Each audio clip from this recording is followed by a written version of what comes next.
You're probably like most people who want a life filled with happiness, adventure, and opportunity. We all want to enjoy our retirement years surrounded by those we love and doing the things we enjoy. And during the journey toward retirement, we also want peace of mind knowing we're on the right path. But there's a problem. Big institutions have eroded the possibility of that dream ever coming true. Stock market risk and burdensome taxes during retirement have created a retirement crisis that has affected the majority of Americans and has probably affected those close to you. Forbes tells us that we're on the precipice of the greatest retirement crisis in the history of the world. Too frail to work, too broke to retire will be the new normal for many elderly Americans. So with a world of information at our fingertips, why is it we keep doing the same thing that caused the problem in the first place? Put your money in a qualified retirement plan like a 401k and hope everything will work out. That message is everywhere we look. So, what does it take to have $1 million in your 401k? How do you get there? Our current dollars for retirement. That's a tremendous gift from the government. Investors report the most valued feature of their 401k is the match contribution. You have a 401k in your company before we talk about anything, because that's free money. Yet the crisis continues. Time magazine weighed in on the subject, calling the 401k a lousy idea and a financial flop. Many other news outlets share that same shocking information, proving that the retirement path most Americans have been following simply isn't working. Do you remember the crash just 10 short years ago? I sure do. Remember how horrible people felt as their retirement savings evaporated? Many of them are forced to continue working today instead of enjoying their retirement years. I'm sure this guy never thought he'd be spending his golden years in this fashion. Like most people, he followed conventional wisdom, and yet, rather than building a secure future for himself and his family, he finds himself struggling to make ends meet and worries about becoming a burden to them. Nobody should have to feel hopeless during retirement. I was like most Americans, putting my savings into a 401k and crossing my fingers that everything would work out when I reached 65. When I looked around at my family and friends, most of them were not winning financially either, but I didn't know what else to do. Some people know the keys to financial independence and take a different path. They have learned that to achieve different results, you have to do something different. Now, my course has been corrected. My confidence for the future is returned, and I'm on the path to financial independence.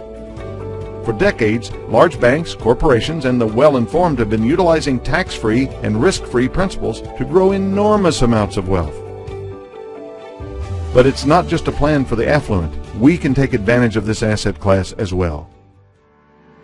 By learning a few key concepts and taking the small steps necessary, you can ensure your retirement goals are reached. We've all heard it said you must take big risks in order to have big rewards. But what if you could earn stock market-like returns without any market risk at all? Indexing is a powerful strategy to avoid market risk by participating in the gains of the market, but not suffering any of the losses during the bad years. Think about it. Your account will never lose money no matter what the stock market does. Let me show you a quick example. We'll compare an account that is invested directly in the market to one that is indexed. The hallmark of indexing is its ability to eliminate all market risk by implementing a 0% floor so it doesn't lose money even when the market goes down.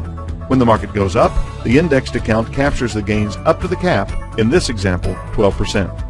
Another year of market loss means the indexed account is shielded from that loss because of the 0% floor. In essence, you sit out the bad years.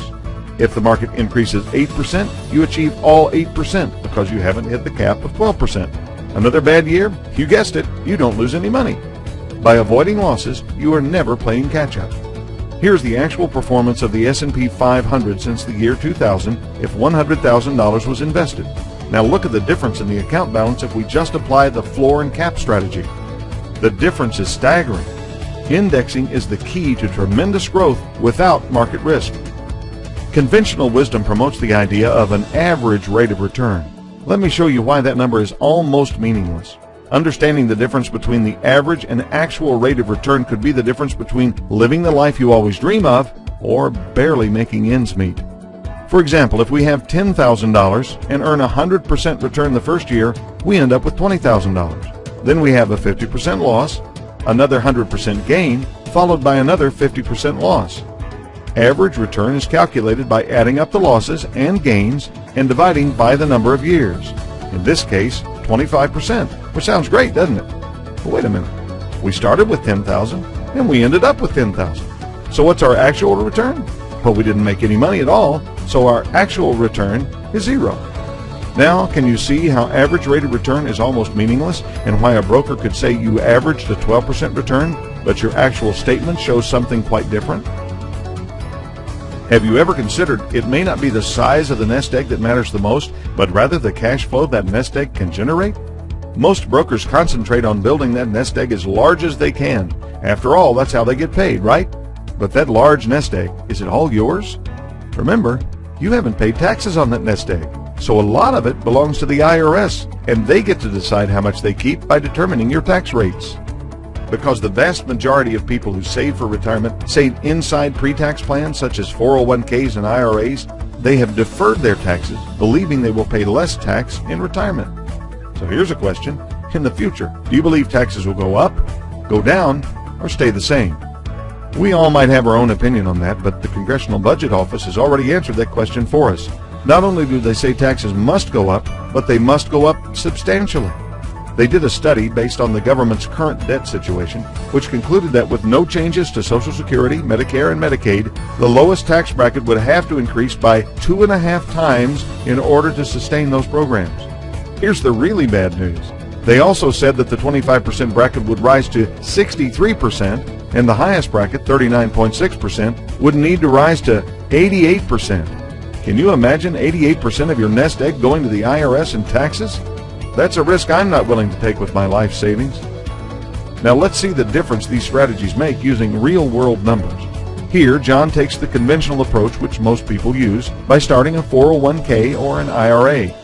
Starting at age 30, John saves $8,000 per year until he is 65. With this comparison tool, we can fast forward in time to see how much money John will have at retirement using compounding interest and paying the management fees.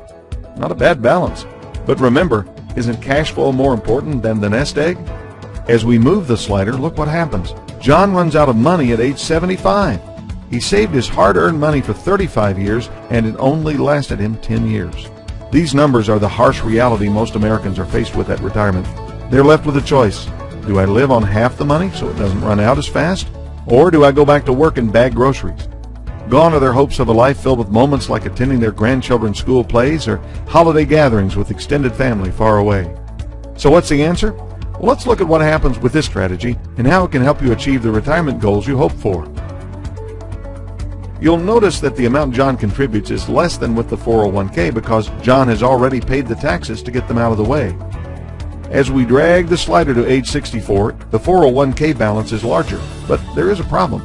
John doesn't own all the money in the 401k account. Here's the amount of deferred taxes John will pay to the IRS over his lifetime, and we didn't even account for the inevitable tax increase most economists are predicting.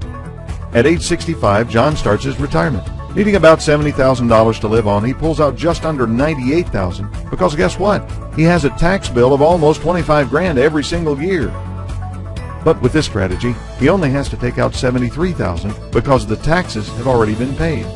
Remember, the 401k runs out at age 75. But with this strategy, the balance continues to provide tax-free income for life.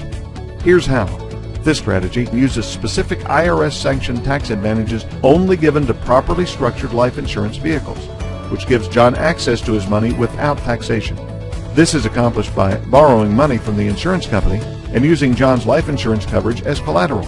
John's savings account is never touched, therefore it continues to grow. The loan from the insurance company gets paid back when John passes away, and the remaining balance goes to his heirs tax-free. This strategy and asset class has been utilized by the affluent for decades to create tax-free income, avoid market losses, and to pass on major amounts of tax-free wealth to their heirs. If we move the slider to age 85, look how much more money John has enjoyed during his retirement than if he had chosen the conventional 401k approach. And if he passed away at that point, his heirs would receive a tax-free death benefit of $388,000. At age 95, John and his family have received $2.2 million during his retirement, and if he passes away at this point, his family inherits $113,000 tax-free. It avoids market losses, which gives peace of mind. The growth in the plan is tax-free, and it provides tax-free income as long as you live. If this information has begun to transform your thinking, the next step is simple. You can get with the person that brought you to this video for more details. Do you really want to continue down a path leading to retirement that could end with disappointment? You need to get this right. You don't have to be in the too frail to work and too broke to retire crowd. You owe it to yourself and your loved ones to at least give it a look. You deserve to enjoy your family and friends during your retirement years, to have the financial resources to make wonderful memories, and to create a family legacy you're proud of that will be remembered for generations. We can help you get there and begin working toward the retirement you've always dreamed of.